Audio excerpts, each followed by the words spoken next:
کی طرف چلتے ہیں۔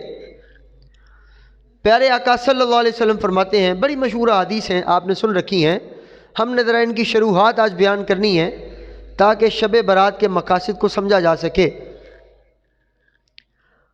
ہم مسلمانوں میں یہ تھوڑی کمی کہہ لیں یا ایک عادت کہہ لیں، یہ بنی ہوئی ہے کہ شب برات آ جائے تو سارے حاجی بن جاتے ہیں، شب قدر آ جائے سارے حاجی بن جاتے ہیں، نیک پارسا متقی عبادت گزار بن جاتے ہیں۔ رمضان کا مہینہ آ رہا ہے، دیکھیے گا مسجدیں بھر جائیں گی یہاں پہ صبح و شام۔ مگر جیسے ہی شب برات چلی جاتی ہے، شب قدر ختم ہو جاتی ہے، رمضان ختم ہو جاتا ہے، ہم وہی اپنی پرانی روٹین پہ آ جاتے ہیں۔ تو یاد رکھ لیں، یہ ہم اور کسی کو دھوکہ نہیں دے رہے سوائے اپنی ذات کے، کیونکہ اللہ تو دیکھ رہا ہے نا آپ کو، آپ کیا کر رہے ہو۔ بہرحال پیارے آقا صلی اللہ علیہ وسلم فرماتے ہیں، ان اللہ لیطلع فی لیلۃ النصف من شعبان فیغفر لجمیع خلقہ۔ میرے آقا فرماتے ہیں کہ جب لیلۃ القدر کی رات آتی ہے، جب شب برات کی رات آتی ہے، تو اللہ کی ذات شعبان کی 15ویں رات کے اندر کیا فرماتا ہے؟ یہ جو دنیا کا آسمان ہے، جسے ہم پہلا آسمان کہتے ہیں، جس میں ستارے لگے ہوئے ہیں، دنیا کے پہلے آسمان پہ اللہ تعالیٰ تشریف لے آتا ہے۔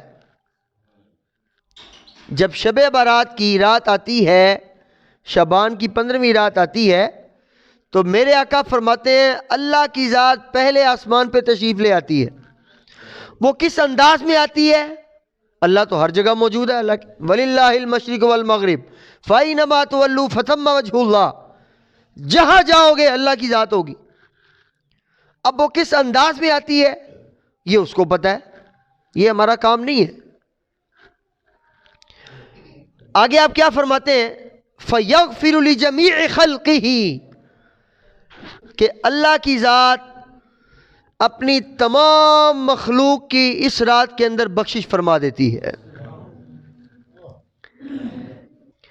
سوائے مشرک کے جو شرک کرتا ہے۔ اب چاہے وہ شرک جلی ہو یا شرک خفی ہو، یہ بھی ذکر کریں گے دوبارہ سے، پہلے بیان ہو چکا ہے ویسے، شرک خفی اور شرک جلی، اگر ذہن سے نکل جائے تو یاد کرائیے گا۔ سوائے شرک کرنے والے کے، چاہے وہ شرک جلی کرتا ہو یا شرک خفی کرتا ہو، اس کی بخشش نہیں ہوتی۔ اگلا انسان، اور سوائے اس شخص کے جس کے دل میں لوگوں کے لیے برے خیالات ہوں، مشاہن کہا جاتا ہے اس شخص کو کہ جو کبھی کسی کے لیے اچھا نہیں چاہتا، ہمیشہ برا چاہتا ہے، یا تو ایسا کام کرے گا جس سے لوگوں کو نقصان پہنچے، لوگوں کو تکلیف پہنچے، اور اگر ایسا کام نہ کرے تو ایسی بات کر دے گا جس سے کسی انسان کو تکلیف پہنچ جائے، یا اگر ایسا کام بھی نہ کرے اور ایسی بات بھی نہ کرے تو پھر وہ کسی ایسے کام کا حصہ بن جاتا ہے کہ جس کی وجہ سے لوگوں کو تکلیف پہنچ رہی ہوتی ہے۔ علماء نے یہ ساری اقسام بیان کی ہیں یہاں پہ کہ مشاہن کس کس کو کہا جاتا ہے۔ اچھا، اگر وہ ایسا کام بھی نہ کرے، ایسی بات بھی نہ کرے اور ایسے کام کا حصہ بھی نہ بنے، تو پھر چوتھی قسم اس کی کیا ہے کہ وہ کوئی ایسی بات سن کے آگے، اس کو پتہ ہے کہ اگر بات میں نے آگے پہنچا دی تو کسی کو تکلیف پہنچ سکتی ہے، کسی کی بےعزتی ہو سکتی ہے، کسی کو شرمندگی کا سامنا کر سکتا ہے، کرنا پڑ سکتا ہے، مگر اس کے باوجود وہ کیا کرتا ہے؟ وہ نقصان دہ بات آگے پہنچا دیتا ہے۔ میرے آقا فرماتے ہیں ایسے بندے کی بھی اللہ کبھی بخشش نہیں فرمایا کرتا۔ اور تیسری قسم جو ہے، پیارے آقا فرماتے ہیں زانن،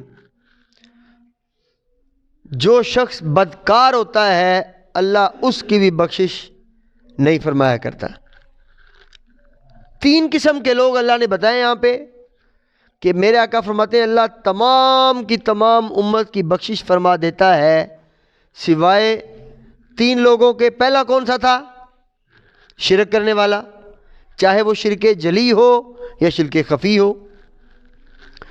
دوسرا کون ہے؟ مشاہن، لوگوں کے لیے برا چاہنے والا۔ ہمیشہ کئی لوگ ہوتے ہیں ان کے دل میں ہمیشہ کوئی نہ کوئی لوگوں کے لیے برا ہی سوچیں گے، کبھی اچھا نہیں سوچیں گے، کبھی ان سے بھلائی کی امید کی نہیں جا سکتی، نہ ان کی زبان سے نہ ان کے ہاتھ سے۔ یا وہ زبان سے لوگوں کو نقصان پہنچاتے ہیں یا اپنے اعمال سے لوگوں کو نقصان پہنچاتے ہیں، کبھی ایسے لوگوں کی بخشش اللہ فرماتا نہیں ہوتی۔ اور تیسرا بدکاری کرنے والا۔ یہ پہلی حدیث۔ اب دوسری